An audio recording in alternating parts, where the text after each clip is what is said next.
Hi there, welcome to Joshing Around, a podcast in which I will show one friend of mine who knows nothing about Joshi Pro Wrestling one Joshi match, and we will talk about their thoughts and their feelings, their first impressions and their reactions. Then I will try and explain the history of the match to them and what makes it so special to me personally. My name is Tom Hunter and welcome to the show.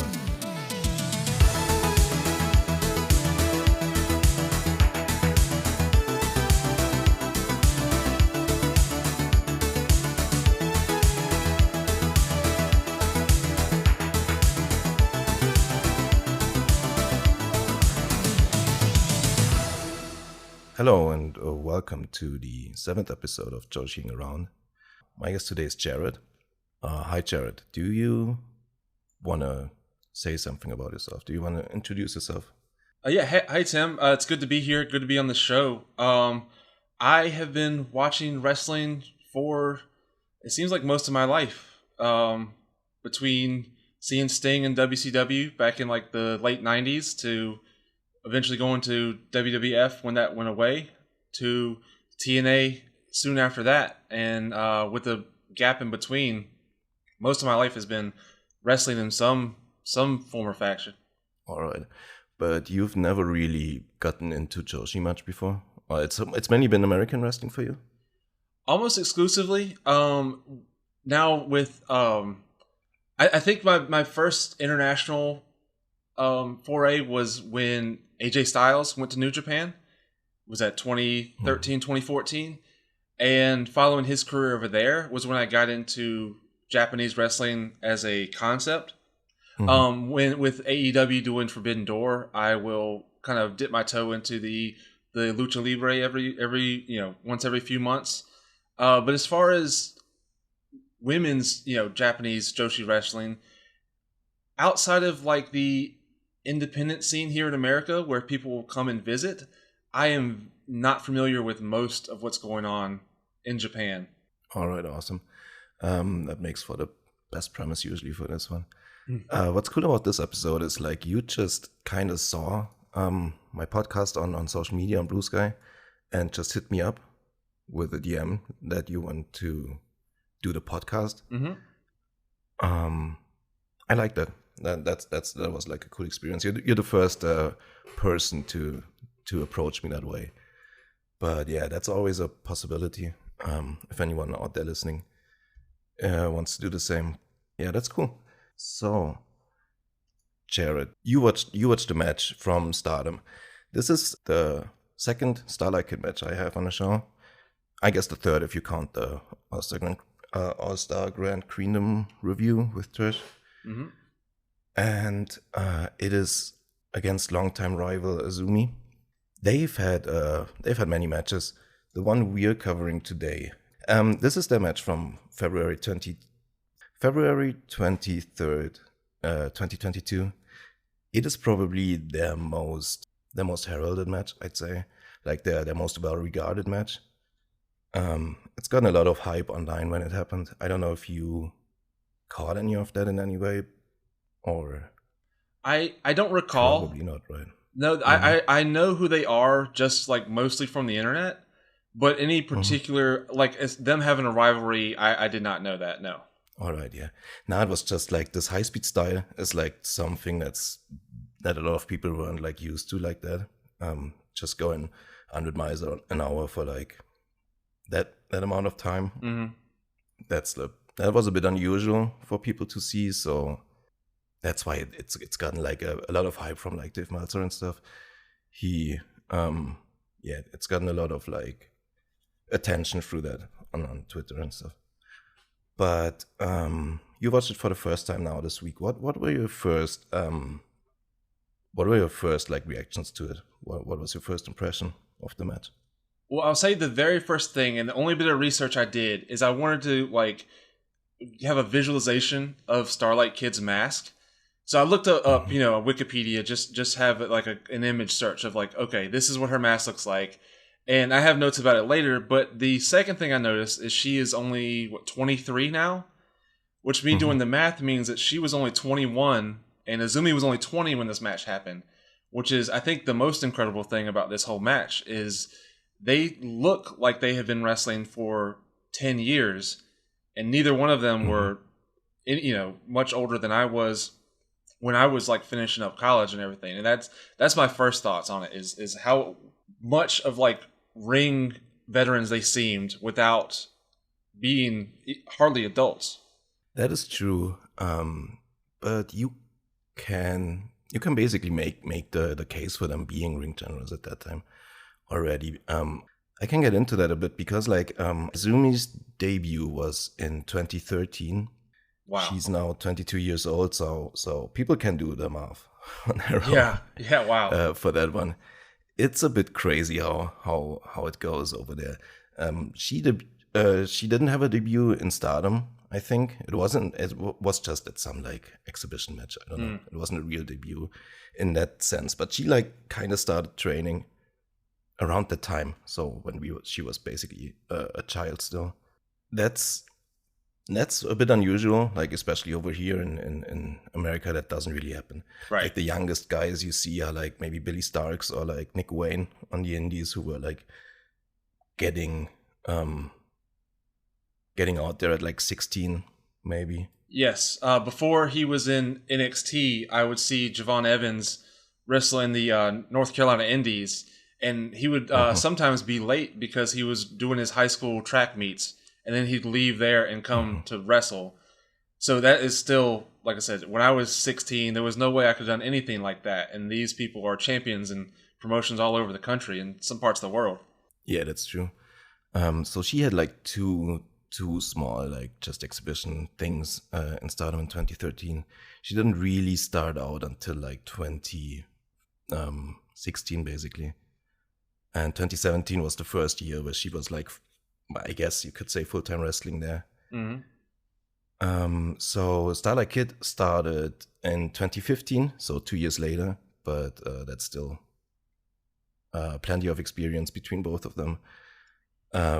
They had in this match and even have now especially, and they were like the two young kids, of course, of like this promotion. So naturally they were immediately developing like a rivalry between each other, because like they just wanted to prove, I guess, who the better like kid of Stardom was, I guess. Right. So Azumi joined the faction Queen's Quest in 2017, which was at the time was like the faction to be, I'd say, in Stardom. It was like the faction where Io Shirai and Momo Watanabe and like just the greatest workers were all combined in this unit around the time. Okay. So Azumi just wanted to be in there, and Io just said, all right, I'm gonna pick you up and put you in this crazy stable where like only like elite wrestlers would be in. So she was kind of the odd one out in there. And at this point, it's of course like when you're this young and this much like of a rookie in Stardom, you usually are not winning any matches.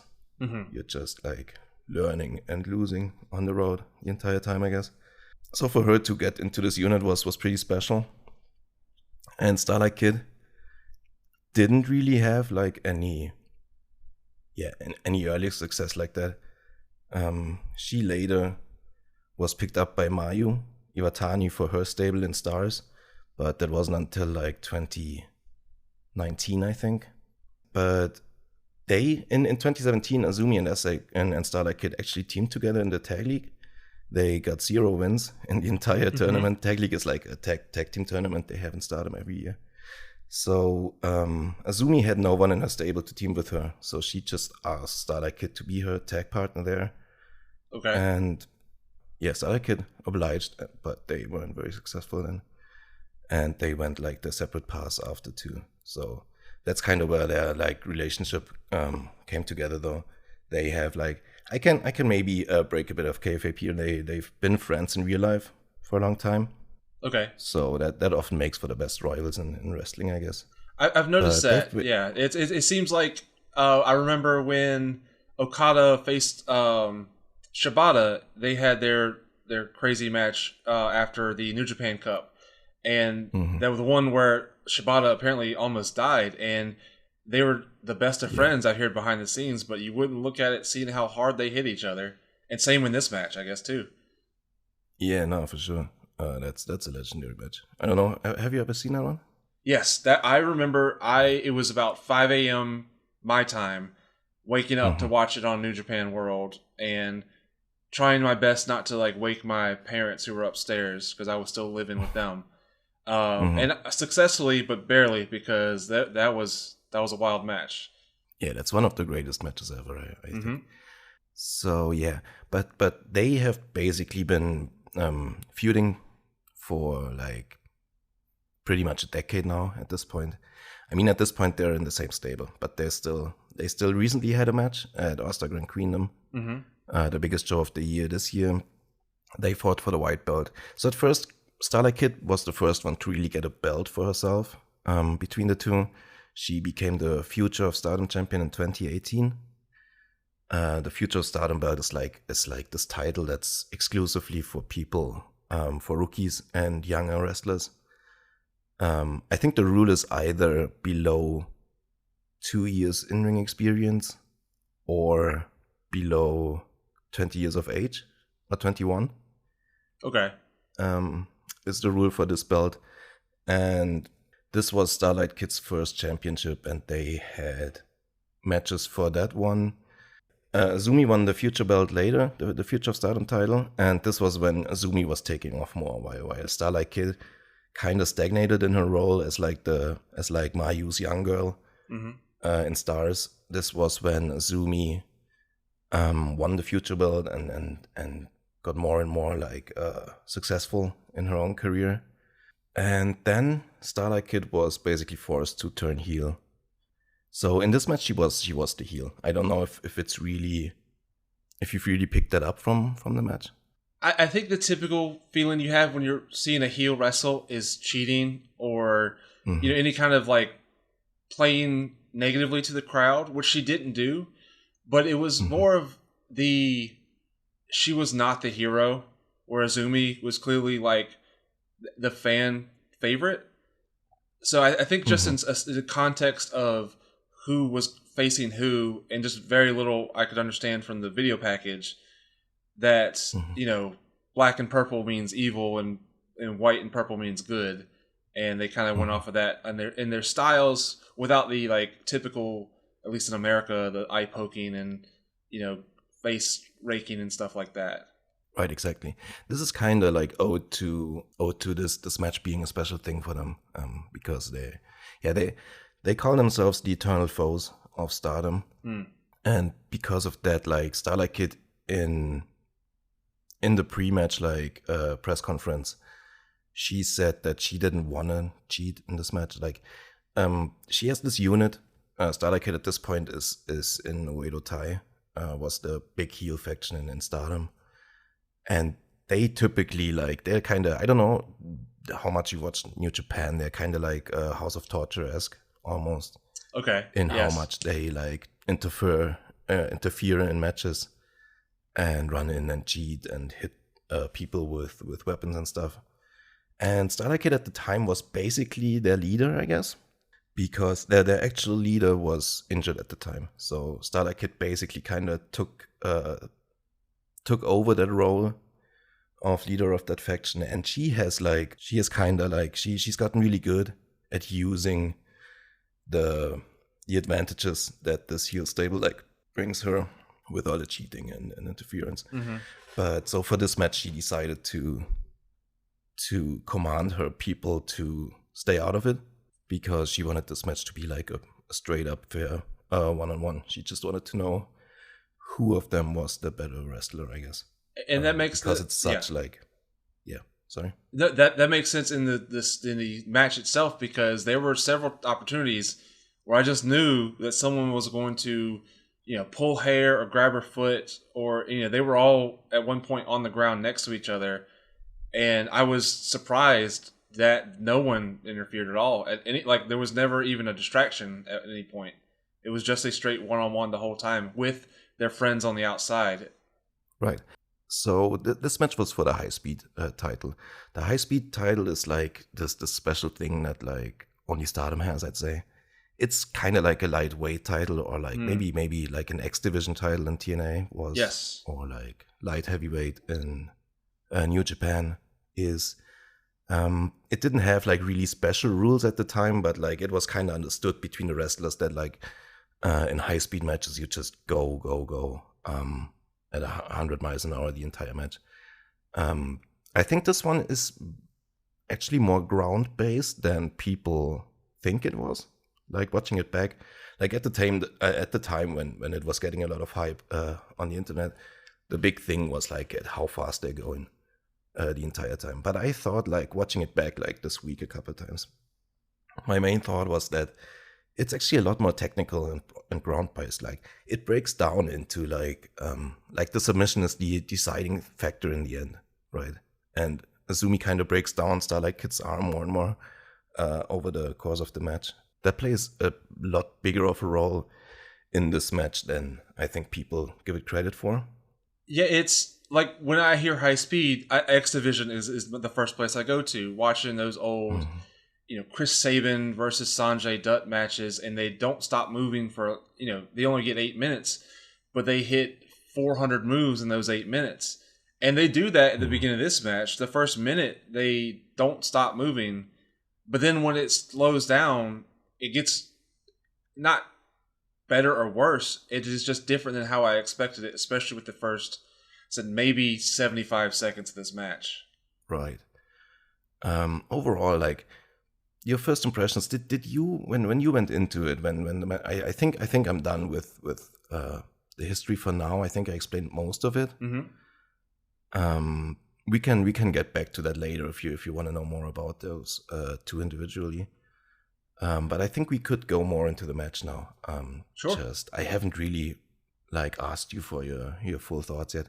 Like just going on after the entrances, maybe, or you watched the video package too. You said. Yes, I did. I didn't understand almost all of it, but I got the gist of the recapping of previous matches at the very least to see the story they were attempting to tell in the ring. Right. Did you going in? Did you like have a favorite of the two? Did you root for someone in the match? Or I guess I didn't. My default is to kind of always go for the good guy, especially if the default is they can both wrestle well. I want to cheer for the good guy. If there's a case of like the bad guy is clearly better, but they're having to make the good guy look better, then it kind of depends. But I guess with AEW, I am slightly more familiar with Azumi, but only slightly. So I think I guess I was cheering for her just based off of the 10 more minutes of footage I've seen of her than I have of Starlight Kid. All right, yeah, that makes sense. You already picked up on the gear, like it was white and purple for Azumi and black and purple for Starlight Kid. That was very much like intentionally like that. Mm-hmm. Because yeah, as you said, the white is for the good, the black is for the bad. I guess for the evil Starlight Kid at this point. Should we just go through the match a little bit then?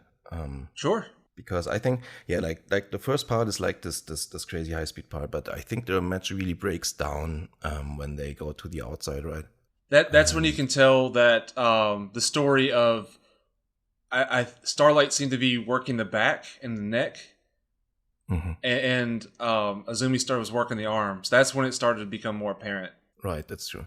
And I think that the first little highlight is like Starlight Kid hitting this springboard moonsault to the outside. It looks like she hits Azumi right in the face. I don't know if Azumi sells her face afterwards a lot, so I don't know if she really actually got her in the face or if that was just good selling by Azumi. But I think that's like the first big break Starlight Kid gets. And then Azumi reverses it kind of into this, like, she goes back into the ring and does like this double jump springboard to the outside thing. And yeah, that's like the first big highlight of the match for me, I think, after this whole high speed. Yes, and that's absolutely where I just knew someone was going to distract the ref. Someone else could hit her. And never did. They were there to catch them, to keep them from, kayfabe. They are there to make sure they don't hurt themselves. But they yeah, they were super respectful of Starlight's wishes, if that's what it was. Exactly, yeah. That was good to see. And it definitely made for a better match that way, for sure. Sometimes the interference can work, I think. I'm not like completely strictly against it. When it's every match, it gets super lame, like House of Torture stuff. It's not great, I think. I don't know how you feel about it, but it can have its uses. Right, yeah. When it's used in the right moment, it can work very well. But for this match, it was definitely better that they just kept completely out of it. Yes. Right. Right. And then after they go to the outside, I think is when like the arm story begins for Starlight Kid. Like Azumi works her over. She has this submission. It's called the numero uno. It's like this when she traps both arms. Mm-hmm. Apparently, I think Azumi learned the submission specifically for this match or for to beat Starlight Kid with it. And I don't really know if that makes a lot of sense because, like, basically, Starlight Kid's offense isn't really completely dependent on her arms as much. But I guess if you can't use your arms, it's never gonna be. Yeah, if you can if you can't use your arm anymore, that's always like a great handicap in wrestling. So it does make sense, of course, but it's not like Azumi is this great like striker that constantly has to use her arms. But Azumi decided to go for that tactic in this match, I guess. So and it worked because like at some point like Starlight Kid selling I think was excellent from the arm. Like she wasn't even able to like pull herself up on the ropes at some points with that arm. She immediately like fell down again and stuff like that. I noticed a different point near the end when she attempts a tiger suplex, and Azumi kind of jumps out of it, but in her jumping out of it, Starlight grabs her arm at the same time, only for a moment.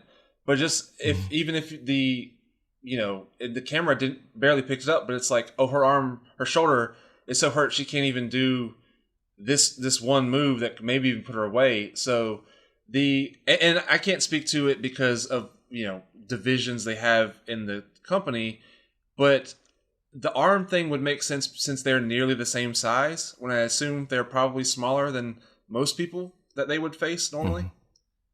Yeah, no, that's true. And you're bringing up a good point there with the tiger suplex. That is, of course, that is a big move for Starlight Kid, and that won't work without the arm, of course. That's a good point.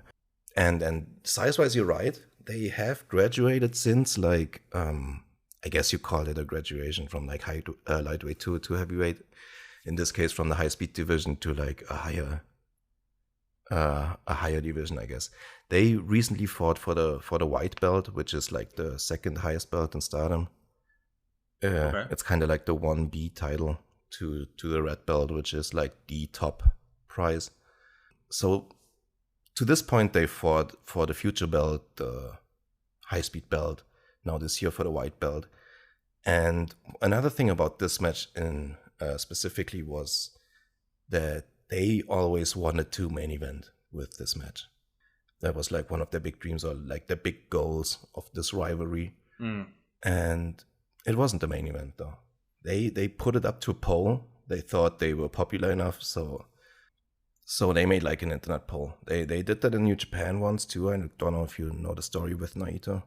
Yeah, I am familiar with it enough from hearing, I believe, either Tristan Sarah or One Nation Radio mention it, and that it was I think everyone was surprised how the poll turned out. Right. It's kind of similar in this case. I guess it's not as bad because like they weren't supposed to be the main event in the New Japan story. Famously, like it should have been the main event, like just from the title hierarchy, I guess. But this wasn't the case here. They just said they wanted to like challenge the other match, which was Saya Kamitani and Natsupoi. They said they wanted to main event over them, although the other one was a white belt match, which is like way higher in the hierarchy than the high speed belt is. So they said they wanted to do an internet poll and let the fans decide which match should main event. And in the end, the Saya Kamitani match won the internet poll. So Azumi and Starlight Kid once again didn't get to main event with a big title match in their rivalry. And I think they still haven't. Like even the white belt match this year was only semi-main event. So I figure at some point the big thing in this rivalry will be them main eventing for the red belt at some point in the future. That should be how it goes if like everything went like poetic and like they they would want to, I guess. Yeah. Yes, the I guess going back to the X Division, the one time that TNA let the X Division main event was the Samoa Joe, AJ Styles, Christopher Daniels match. That is the only talked about match on that show, and almost only in that company that year. With 2005 being one of the best years in indie wrestling ever, and they give them the opportunity, they show out. And so hopefully, if these two are ever given that opportunity, you think they show out again. Right, yeah. Yeah, you'd hope so. I hope they get it at some point. Yeah, I didn't realize that Freeway back then was the main event. I thought they also didn't were like confined to the undercard, but that rules. So and in the end, it's the same thing for this match. Like, I don't think anybody, like, thinking back, I do remember that the Saya Kamitani Natsupoi match was excellent also, but nobody was talking about it really. Like, everyone was talking about Azumi and Starlight Kid after the show. Right. So maybe it should have main evented in the end. So. And I haven't watched it just because I didn't want to get them mixed up, but it is definitely, once I have free time after this, I do want to watch that match, hearing just even on this show talking about the two of them and seeing none of their matches at all, that I do want to watch that match, but I didn't want to get mixed up with this match, so I avoided it for now. Yeah, I think that's all right. Going back to the match, maybe one other big highlight that always stands out to me in Azumi matches is her her destroyer, like the Canadian destroyer she does. Yes. I love it. I think generally I'm not the greatest fan of the move for like the reasons that are obvious. But when Azumi does it, it looks like way more of a real thing someone could do. Like, she just yanks people over, and it looks like, you can't say it looks like a shoot because it's never a shoot. It's that would be silly, right. But it looks like a lot more of a struggle when she does it, and she kind of sometimes does it like out of nowhere, where you'd never guess that they're just gonna flip now both, but. That's always, like, I always have to note how great Azumi's destroyers are. I don't know if you caught that as well. I made my own column of cool moves, and that's number 10 on the list of cool moves in this match. But I remember when I was maybe 13, 14, I saw the Canadian Destroyer for the first time, and it was such a strange and awesome move that it burned into my brain. So anytime I see it, I judge it against that one Petey Williams Canadian Destroyer I saw on, pay-per-view, and this is right up there. There's a lot of people, especially in, indie wrestling, but even I see it on TV now. It's like every move has at least one or two, and a lot of them are good, but they don't hold a candle to the original, and this is right up there with the original. It was great. Right, that's awesome. Yeah, I remember that too, like watching Canadian Destroyer compilations on the internet and stuff at like 14 years old. That's funny. Right. So do you want to go through some of your favorite like moments or moves of the match?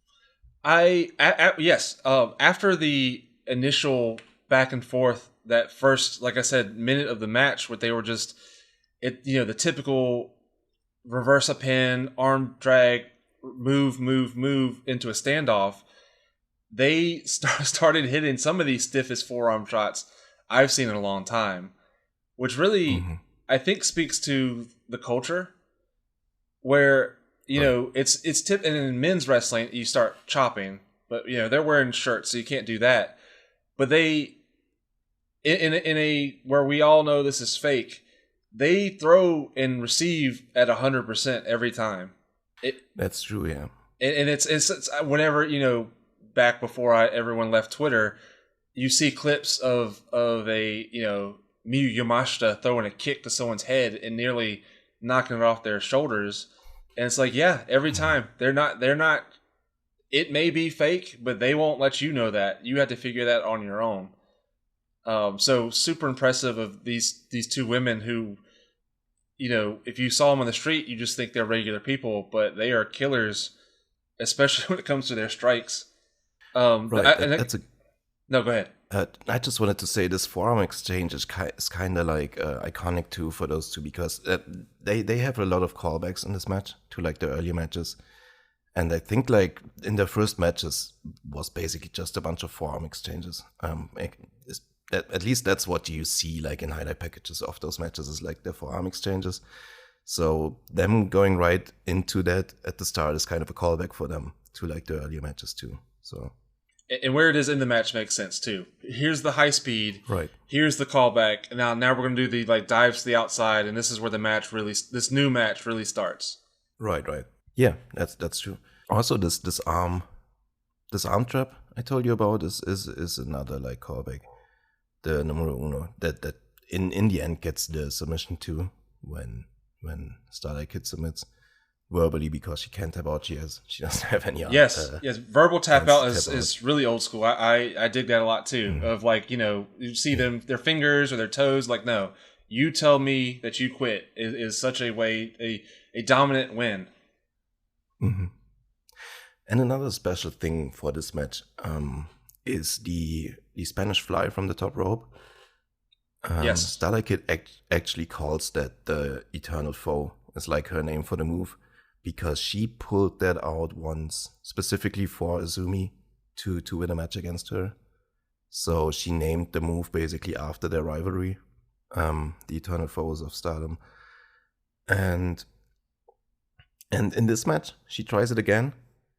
And Azumi obviously, like, I don't know, sniffs it out and counters it into this, like goes immediately into this, like, I think it's a Fujiwara armbar.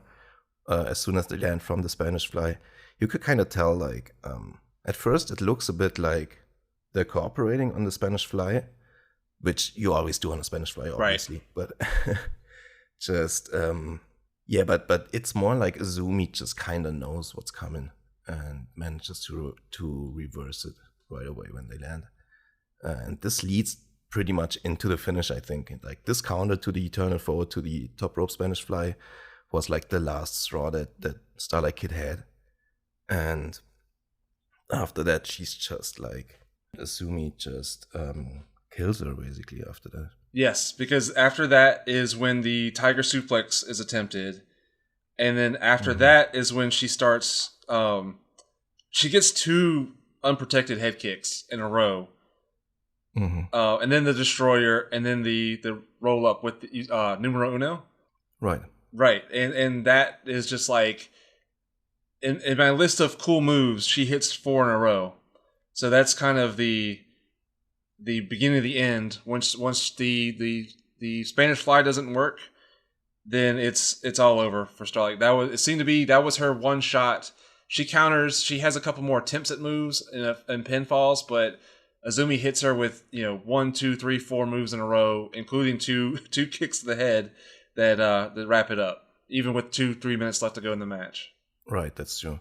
Those head kicks were brutal too, and it's quite astonishing, like, how decisive it was in the end. Like, Azumi's win over her, like the last like, I don't know, the last third of the match almost is just Azumi out wrestling Starlight Kid and just beating her and working on her arm and dominating her basically. Yeah, there was a few attempted roll-ups, and just before the Spanish fly, Starlight hit her with a Northern Lights bomb. Is that a common thing in Joshi, to your knowledge? Is the kind of the callbacks to even other wrestlers? Oh yeah, sure. It's a big thing in Joshi generally, is like kind of inheriting moves from, like, if someone is your mentor, or if someone like retires and in their retirement match they give you like the move. I don't think she has any real connections. Like, I don't think this is the case for the Northern Lights bomb in this case specifically. And we haven't said it, but to Akira Hokuto would do the Northern Lights bomb. Right. Yeah, sorry. No, but I'm not aware that Akira Hokuto specifically gave it to her. But yeah, doing callbacks to legends is always a thing in Shoji. Like, I think it's generally a thing in there that wrestlers like to do. I remember one time Manami Toyota does the Ocean Cyclone suplex. I don't know if you or did when she was still active. It's like a crazy electric chair drop. Where she holds her by the wrist, right? Right. Yes, I know what you're talking she about. got the wrists like crossed and has her in like an electric chair position and then drops them down. Mm-hmm. And I remember I think B Priestley once did that in a Stardom match, in a big one to win a match. And Toyota was like outraged. I know, like Toyota wrote like a public like condemnation of B Priestley for using her move. That was kind of funny. So I think some wrestlers may insist that you officially get their move from them if you want to use it. Maybe I can look up real quick if Starlight Kid got it directly from Hokuto, but I don't really think so, because if you get like Hokuto's big move, that probably should be your finisher then. Right. She doesn't get the pin, and that's when she goes for the Spanish Fly. Right, exactly. And it's not even really like a signature move for the Northern Lights Bomb. I think that was just a improvised desperation counter, I guess. But it's not something that she's known for doing, or that she's known for having inherited from Hokuto in any way. So it's a great move, so I'm glad someone's doing it, even if it's the one time. Oh yeah, Julia does it a lot too, or did it a lot too in Stardom. I don't know what she's doing in WWE. Couldn't say any WWE match, but haven't watched a second of it in 2 years, so couldn't say. No, me neither. But she used the Northern Lights Bomb more as a finisher in Stardom than like Starlight Kid did. It could actually be more a shout out to Julia maybe in this case, because Julia was like a big rival for Starlight Kid. Like, while Starlight Kid and Azumi had more like always like this, I wouldn't call it like a friendly rivalry, but like more like this competitive rivalry where they still, you could always tell that they still kind of respected each other. With Julia, she always had like this more like of a blood rivalry, where Julia was constantly like, whenever they had a match, Julia was just beating the shit out of her, and you could just tell that there was just some that it was like way more heated of a rivalry, and Julia would constantly try to cut up Starlight Kid's masks and take them from her. Yeah, and that's always like the greatest disrespect you can, basically. Of course. So I guess I have a question about that as well. Her mask, when looking at pictures, just to make sure I was right, is it a node? Is it a nod to Tiger Mask? I'm pretty sure it is. Yeah. Her whole thing is like kind of modeled after Tiger. Like in general, like her nickname, I guess, is the Sky Tiger, and a lot of her moves are called like something like the Black Tiger leg destroyer. I think she calls her leg submission she does. It's like a stretch muffler thing where she also traps the arms, that she calls the Black Tiger leg destroyer. And she does the Black Tiger Divine Punishment. She apparently calls her tombstone. I don't think she does that very much anymore, but she used to do that. And all of that, like she has a lot of that tiger stuff in her gimmick, and in her persona, I guess, as a whole. Yeah. Okay. And then my follow up to that was they both came out with other masks. Zumi had one she was holding, which comes back at the end of the match, after the match, and Starlight Kid has them lining her inside of her jacket. Is that a faction thing, or is that a she's collecting them thing, like from opponents she's beat? Actually, it's neither, really. Okay. What this is like at this stretch in her career, I guess, when Starlight Kid was the evil Starlight Kid in the heel faction, she had these punishment masks, she called them. And what she would do, like after she beat an opponent, she would like put this punishment mask on them and pose with them, like, and be like very disrespectful in that way to them. And for this match specifically, like Starlight Kid gave this punishment mask she planned for Azumi. She gave her that mask before the match, like at the press conference, I think, like just as a disrespect thing. Like I don't even think about losing to you. I'm gonna beat you anyway, so I'm already giving you your like your loser's mask that I usually only give to my opponents after the match. So the one that Azumi had on her gear, hanging on her gear, was basically this mask that Starlight Kid gave to her before the match. She brought it with her and sense. then used it after the match. Yeah, that was kind of the implication, and she thought about it. You could tell she had it in her hand after the match, and then she threw it away because she like, I mean, she's the babyface here, right? She shouldn't like bog down to the heel tactics, and instead she just offered her fist for a fist bump. Yes, which is also shows that they, regardless of how they feel about each other, respect is the biggest trait they have. Is I beat you, you beat me, no one cheated. So they show their love at the end with a fist bump. Right, that's very true. Right. And Azumi was in a stable, like the Queen's Quest stable, I talked about it earlier. They used to wear masks just for their entrances. They used to wear the masks, and then like after the entrance they would put them down. And at some point Starlight Kid like challenged them. She didn't like that practice of like having a mask just for your entrance. So she challenged like the stable to a match, and if they lost, they had to drop the mask gimmick for her. So Starlight Kid was like the only masked wrestler in Stardom, really. And yeah, she did that. So Queen's Quest stopped using the masks after that match, or after that little feud they had there over the mask gimmick as a whole. That's great gimmick, yeah. So yeah, Azumi, you could probably find like some Azumi entrance with a mask too that has like more of a faction reason. But in this case, it was strictly for the punishment mask thing that Starlight Kid would pull off at the time. Okay. Was there anything else, like any highlights of the match for you that you think about it? And how would you how would you judge or rate the match after all? Like, I haven't really asked you if you even really enjoyed it, and what takeaways did you have from it?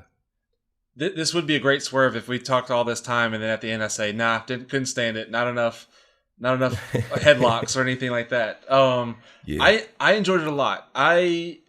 With the name High Speed, I kind of expected one thing, like we said, and not that I got something different, but it's something that it was unexpected. It was incredible. I love this match, even with almost no context outside of the little bit of the pre-match promos and the post-match kind of story they were telling with the respect thing.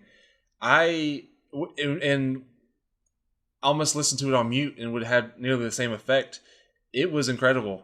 I would recommend this match to anyone that enjoys not just Joshi, but pro wrestling. This is there was a kind of a combination of 3 or 4 styles, which I think most wrestlers are evolving to now anyway, of the high speed, of the striking, of the grappling, submission, and they knocked it out of the park with nearly everything they did. Right, awesome. And yeah, you're totally right about that. It's kind of like this lucha resu style, I think people call it. It's like this amalgamation of like everything from lucha libre to puro, all in one thing. That's kind of, yeah, that's exactly that thing. That it's a big thing in Stardom in general, I'd say, like this lucha resu style. One thing I always take note of, I've been watching wrestling for a long time, is when I see a new move or an innovation of a move. And there were several times where Starlight Kid almost grabbed her opposite leg to do a fisherman suplex and then held the ankle instead of holding like the inside of her knee. Was pretty cool. And then Azumi did the similar where she grabbed her ankle and almost did her like a figure 4 position to do a German suplex and then to capture the ankle that way. And they're not, I wouldn't say they do more damage or even cause any more leverage for a pin, but it's just the way they would sell for each other and the way they would just hold moves that you wouldn't see coming was I think my favorite part about this. Right before the Azumi hits Starlight Kid with a kick to the gut, and it hits the ropes and does a La Mystica to kind of soften up her shoulder before she then kicks her in the armpit, which has to be the most painful move in the whole match. But when she kicks Starlight Kid and hits the ropes, Starlight Kid drops to a knee, stumbles forward, then stands up and stumbles back into position to get her for the La Mystica. And all of that in about 2.5 seconds was, I think, as impressive as anything too. With their footwork, is they would sell like they were in a fight where they'd stumble away, but they would always get back in a position right on time. And maybe once where they ever had to pause for half a second to get the move set up right. So from a not move perspective, this match was almost perfect just in how they transitioned from move to move. Right, that's an important part of it for sure. And this is most of the time what makes a match great for me, is more like the in-between too. So you're perfectly right about that. One thing I wanted to say that reminded me of what I wanted to bring up. Exactly, that's brilliant. Because you said the La Mystica that Azumi uses, that's usually like her, more of a finisher for her. So you could really see like the big lucha influence that's in those girls as well. Mm-hmm. That's another thing about these two, is like in normal matches, like Starlight Kid would win with like a tiger suplex or a moonsault, and they always kind of have special finishes for these matches. Like Azumi almost never beats people with this numero uno lock, this submission move. She usually either beats them with like the La Mystica, and that's followed up with her Azumi Zushi. That's her special roll-up thing. I think she tried it a bunch of times in this match too, where she it's a bit hard to explain. She just folds people into themselves, basically. I tried to write it down as a La Magistral Cradle, but she reverses and goes the other way with her leg instead of her roll forward. Yeah, exactly. That's it. That she calls it Azumi Sushi. That's basically her finishing pin usually for matches. But like in these matches, they always have like a special finish. Like I said earlier, the Spanish Fly finish is also not something extremely usual for Starlight Kid, but they pulled that off just for one match before, like another match, not this one. And yeah, that's like a special thing for their rivalry, I guess. The special finishes always. I think Azumi also uses the Destroyer more in like against lesser opponents, I guess, as her new finisher, which is also really cool. Yeah. So after watching this match, did you think about like getting more into this kind of wrestling, or do you think it's just not gonna be feasible for you for either reason? Most guests I have say it's just not really not being able to watch it live because of the time zone difference is the biggest reason for people, aside from also like just not having the time to get into another promotion. But like, I guess if those constraints weren't really there for you, or I don't know how much they are there for you, but would you consider that like getting into this more? Yes. The time and the time zones are always difficult for me in anything. I am typically working right up until Dynamite starts. So I'll be listening to it on the, like, now that it's streaming on Max. This is not a plug, by the way, but once I can listen to it on my phone as I'm driving home and watch the second half once I get home. But can't do that the same with something where it's usually on 3 o'clock in the morning my time. If I did, and part of my problem is I follow too many accounts that share GIFs of wrestling matches, and so I probably have been spoiled on this match 3 years ago. I just don't remember it. And so if I can avoid spoilers, which is usually how I try to watch wrestling, and had the set aside even a day off to just watch wrestling instead of watching Jurassic Park for the 400th time, yes, I would definitely. I am definitely going to make an effort to watch more matches like this, especially. That's awesome. I'm in a similar position to you as well. Like obviously my European time zone is worse for American wrestling than it is for Japanese wrestling. Mm-hmm. But I often put most stuff that happens during the week off and just watch it all on a Sunday in one go. Like take one lazy Sunday and then check out all the Stardom stuff I missed, and maybe the Collision and Dynamite I missed. If I missed it, Dynamite, I most of the time try and watch on Thursday, because it's way harder to stay unspoiled for Dynamite, of course. Mm-hmm. For Stardom, I know which places I gotta stay out of if I really don't want to spoil about something. But Dynamite is like everywhere for me online, I guess, with all the accounts I follow and the Discords I'm in. Another thing I wanted to ask you said earlier at the beginning of our show, you told us about your life as a wrestling fan, I guess. Who would you say is your like favorite wrestler? Maybe like currently, or maybe also all time, if you can say that. All time, I always say Eddie Guerrero. It's difficult because he has been gone for half of my life at this point.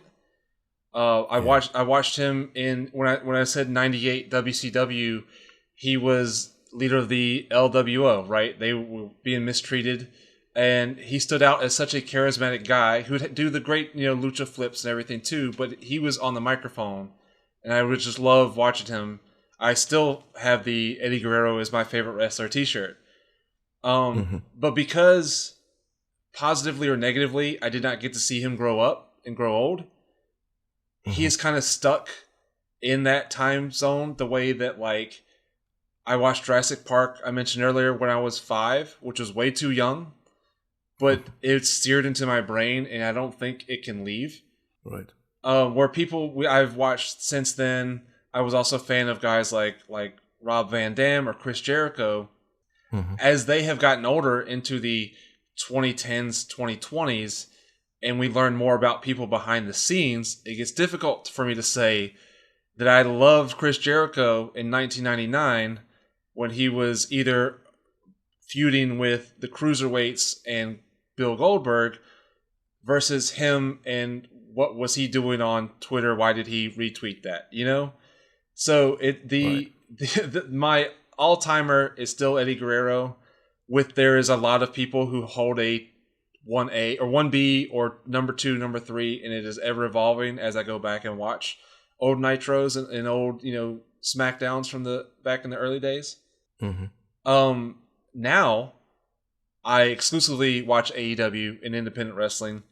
Hangman Adam Page is number 1. That's been true since his Ring of Honor days. Him becoming the Hangman in that character, and he has evolved from the nice baby face to the mean character that he was, burning houses down, into now it is early June 2025 as his rise back up to main event babyface. He has stayed there basically, I would say, even since AEW, where he passed Kenny Omega as my current favorite. Even though they were together, I always like the Southerner or the cowboy character more than I like just the best wrestler. Right. Yeah, that's awesome. We're really similar in that case, I guess. It's pretty much the same for me. Like Kenny was like my favorite, and Hangman kind of took over after that. And I also I used to be a big Chris Jericho fan too, but like just like you, it's just I've completely fallen out. Like I'm completely aware that most wrestlers are fucking stupid and probably have bad opinions. But as long as they keep it to themselves, I don't have to worry about it. But when Jericho is like publicly on Twitter like being a huge fucking idiot, then I just started to really just not having it with his kayfabe character, I guess, as well. I just got annoyed at seeing him no matter what he did. So that's a bummer, of course. Yes, and as long as Sting refuses to write a book and I don't learn anything about him politically, he's going to stay up there as well. But please, Sting, do not write a book. Oh, yeah.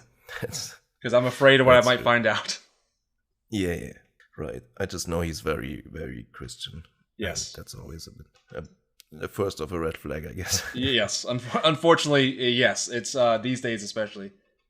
hmm About Eddie, with Eddie, I always like, I can totally see why he's like so many people's like favorite guy.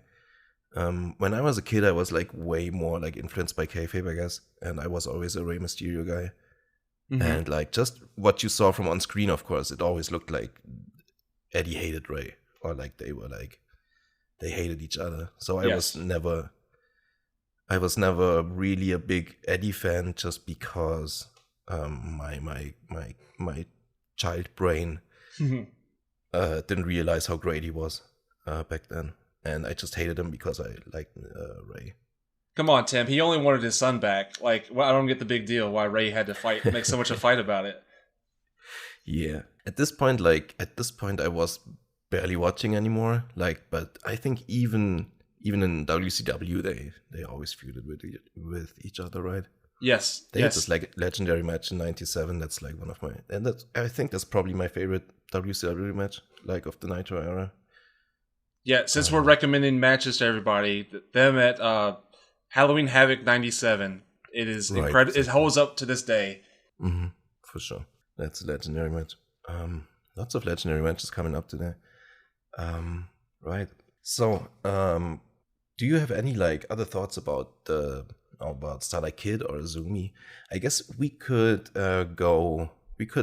talk about a little like where they ended up from here.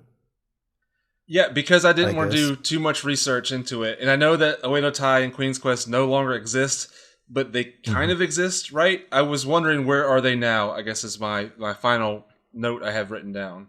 Right. So I said earlier, Starlight Kid was basically forced to join Oedo Tai. Oedo Tai and Stars, like Stars was Starlight Kid's first unit. And they lost the match to Oedo Tai, and the loser, the last one to get eliminated, basically had to join the other group. And Starlight Kid lost that match, so she had to join Oedo Tai. But she very quickly started to like being a heel, and she had the chance to go back at one point to Stars. Mayu fought for her and won the match, but Starlight Kid didn't want to go back to Mayu, because she saw that to her it looked like when she had to leave Stars, that Stars was basically alright without her and was fine, and that hurt her a little bit, that Stars seemed to like not even miss her at all, even though Mayu did miss her. That was a bit like, that was like a bit of an unreasonable heel thing for Starlight Kid to say that. But I mean, she really got into this like heel gimmick really well, and it brought her more success than she would have probably ever had in the Stars faction, because she would have never gotten to the top there, and she managed to get pretty much to the top in the Oedo Tai faction. And so Oedo Tai still basically exists. They've just been renamed. They are now just called Hate, like HATE, in all caps, with like dots in between. It looks like an abbreviation, but to my knowledge, it's not. So they just put the dots there for fun, I guess. I think like my theory, I've said this before in an episode, I think, is that they just want to rename all the stuff and get rid of all the old IP, because they've had like a change in booker. Like the former booker was fired and started Marigold. Marigold, right? Yes, okay. I remember that controversy semi-recently. Yes. Right. Yeah, that was 2024 at the start. So my theory is they just want to get rid of all the old names that came from that guy's reign of the promotion, I guess. So that's why they renamed Oedo Tai into Hate. And Queen's Quest basically dissolved when Utami left for Marigold 2. Like, they basically lived for another couple of months, but then they lost against Hate, actually. I think they were still Oedo Tai at the time, but they lost a match where the loser had to dissolve their faction. So that was it for Queen's Quest as well. And then Starlight Kid had like a falling out with Uedo Tai, or hate. I'm getting confused now. Let's just say with Uedo Tai. They had a falling out.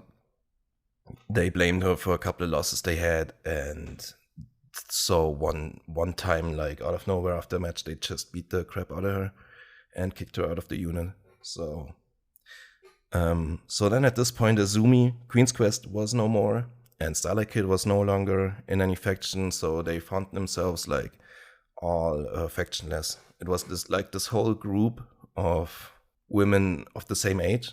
They all happened to be like from the 2001, 2002 generation. 5 women at the same time found themselves like factionless and decided to form this faction together. I've said earlier that like Starlight Kid and Azumi are actually friends in real life. So despite having this like legendary rivalry for like the previous 10 years in Stardom, it kind of made sense for them. At least in my view, it kind of made sense for them to actually just join together and form this faction together. And that's called Neo Genesis, and that's where they are now. They're basically like buddies now and co-leaders of the faction. They used to be like the co-leaders. The last match they had was for the leadership of the faction too, aside from the white belt. And Starlight Kid won that, so I guess Starlight Kid is now the sole leader of the faction. But I think they will always continue to have matches against each other when these big opportunities arrive, I guess. And yeah, you can see like Azumi getting more international dates now too. So people are kind of scared that she's gonna leave maybe. I hope she won't. And I hope they get to do like their big red belt main event at some point. But yeah, you can never tell. Yeah, and I think the women's divisions in like both major companies, and I can't speak for other companies in Mexico or Japan, are so top heavy right now that as talented as she is, with her limited English, I would be unsure how well she'd fit in as a top contender right away. The way that even someone like Riho did well, but she never got I don't think the push that she deserved, because she just is not the face that they want in the top of a company. So I would hope that Azumi would continue to be the star of her promotion, and everyone should get paid all the money in the world to do that. No, I totally agree with that. I think, yeah, I wouldn't say a lot of people say that they're just not doing well with Joshi. I think that's historically not the case, really, because like Shida was a really big part for them in the early days, as well as you mentioned, Riho was the champion for a bit. But I think nowadays it kind of is the case that, like, especially with people like Yuka Sakazaki or something, they're just never there. They have like 3 matches on TV and then they disappear for the rest of the year, which is kind of sad. So I wouldn't want that to happen for Azumi as well. I think Mina Shirakawa maybe will do better, but we'll see about that. Yeah, but it's like, of course I root for her to earn a lot of money. That would of course always be the factor for her to go over there. But for my own personal enjoyment, it would certainly be better if she stayed in Stardom, I guess. I feel the same way. Like, as long as this Forbidden Door stays open, right, and we can see them on other channels against other opponents they wouldn't normally face, people having as much success as they can in one place is probably what's best for them. That depends on the person, of course. Right. And that's another thing, like that's something I always thought they should do on Forbidden Door, is just like send Azumi and Starlight Kid over and let them have this high-speed match on the pre-show or whatever, and just blow a couple of people away. That's what I would have done a long time. I think the One Nation Radio guys came up with that, or like I think Rich Latta said that once, and that they should just send like Starlight Kid and Azumi over to America and have this match on a random Dynamite or Collision or maybe Forbidden Door. I think that would like do a lot for just open the eyes of a lot of people to the style of wrestling and what's happening over there in Stardom. Right. I think that the Excalibur is as knowledgeable as anybody when it comes to wrestling. Let him talk about it, and then make sure that at the bottom of the screen there is always here's how to subscribe to Stardom. Just that's the condition of the match. Is like, we're going to promote Stardom this whole time. This is how you subscribe. This is how much, this much a month, like they do for the pay-per-views, right? It's like, here's the QR code for how to order the pay-per-view on Triller. Well, here's Stardom. This is their website. Here's how to find this match again, and the previous 5 times and the next 5 times as well. Right. Yeah, that would be a great deal for them, I guess. Never know how these things work out with promotionally. I think this year is especially bad for Forbidden Door, unfortunately, because Forbidden Door will be right in between the 5-Star Grand Prix, which is like their big G1 tournament, G1-like tournament, their big like Continental Classic. And I think Forbidden Door is like right where the end of the tournament would be. So a lot of the better talent or the bigger talent in Stardom will probably be booked heavily around that time. And I don't know if they're going to be able to send anyone over to Forbidden Door at all. I'm probably going to be there live. It's in London, so I can go there.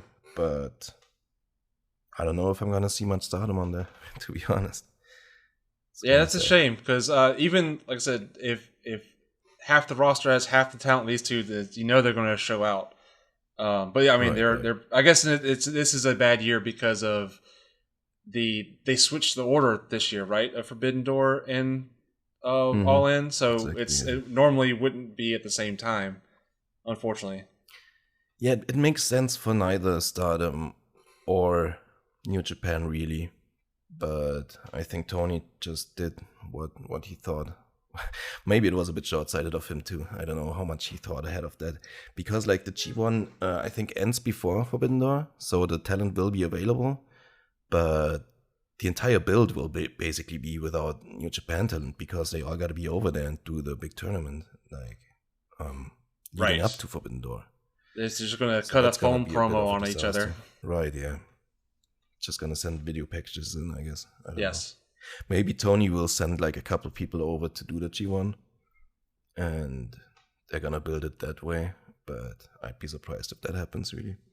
Yeah, we never get more than 1 or 2 in any of the tournaments, really. Because was it like Nick Wayne kind of the standout this year as Super Juniors? Right. So it would be nice, but I get why they wouldn't want to promote people who don't wrestle for their company as well. Right, yeah. Yeah, Nick Wayne was over there. Kevin Knight is basically still New Japan. I don't know. I think he has a dual contract, right? Maybe he has a dual contract. I think he does. I think, yes. Him and Takeshita are like the 2 co-signed talents, I believe. Yeah. And Anna Jay was over in Stardom this last year for the 5-Star Grand Prix. I don't know if they're going to do something like that again this year. But that's always controversial with like people as well.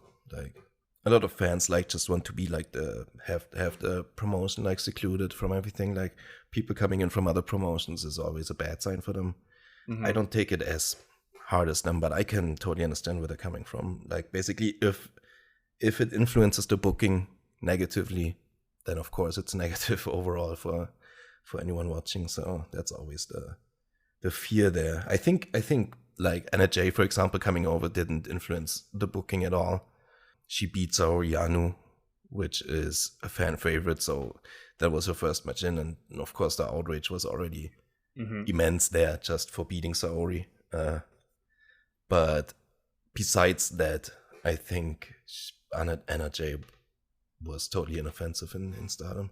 So I don't really mind if they would send someone over. I don't think since the 5-Star Grand Prix is at such an inopportune time this year for AEW, I don't know if they're gonna send anyone over again. But yeah, it would be nice. It's just to have a familiar name.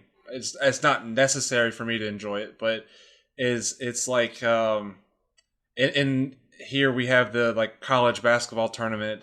I don't root for a team necessarily, but if one of the local teams is doing well, I will cheer for them while they remain in the tournament. And so just to have a familiar name, whether it's an Anna Jay or a Ty Mello or anyone like that, of like not necessarily the highest of the high in the division, but a familiar name who I am, somewhat familiar with just as going in.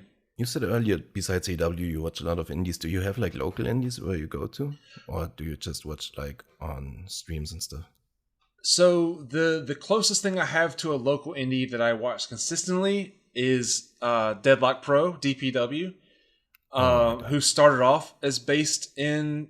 They did their first few shows in Wilmington, and now they have a lot of shows in Durham and Raleigh, which are both an hour and a half on either side of me. They, with their success comes them doing shows in New Jersey and in California, and they were in Vegas for WrestleMania weekend, and they've even done shows in Japan. So as much as I want to hold on to them as my small little promotion that I get to see once every few months, them expanding into being a national and international independent company is bittersweet, but also I am so proud of them. But that is where I get most of where I see the next and the up and coming, or the recently gone from a quote unquote professional company, is through Deadlock Pro. Yeah, that's awesome. They're basically like the biggest indie now. Would you say that? Are they bigger than GCW? I don't know, but they're like the most popular, I guess. Or like from what I see, they are the most celebrated indie, I guess. I guess that would be a question more for you than me, because I'm a little biased towards it, where I follow them and have been following the promoters and bookers themselves, but also the company since day one, and them for the previous 5 to 10 years before that. So my feed is typically mostly that, and I follow like when someone like now known as Javon Evans was there as champion, or now known as Saquon Sugars was there. Those are the guys I was like following when they weren't showing. They were wrestling in front of a couple hundred people, and not a couple thousand or tens of thousands on TV and whatnot. So I think I might be too biased to answer that correctly, but I agree that between them or GCW, they are up there, if not number one. Yeah, they're unfortunately like the case for me, where I just can't cut out the time in my life. Right. But I love to watch them more. Like I think Adam Priest is always, he's from there, right? He's always impressive. Yes. I hate him so much, but that's because he's such a good bad guy. Yeah. Yeah, I only recently watched the Dean show. That was fun. It was a relatively short match, the dog collar one, but you could see that he was just a great personality, good wrestler. I also heard like Queen Aminata is over there right now, having a good run. And I love her, so I should like check that out, maybe. Yes, I saw her wrestle. It was the first time she wrestled for DPW, and she wrestled another woman who was maybe the size of Azumi in this match, and she had almost a foot on her, and she's so hard hitting and so well sound for someone.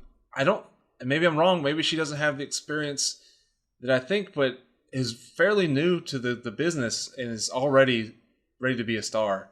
Right. Yeah, I've just looked it up. She apparently, I think I've watched an interview with her once, like on Hey W or something with RJ City.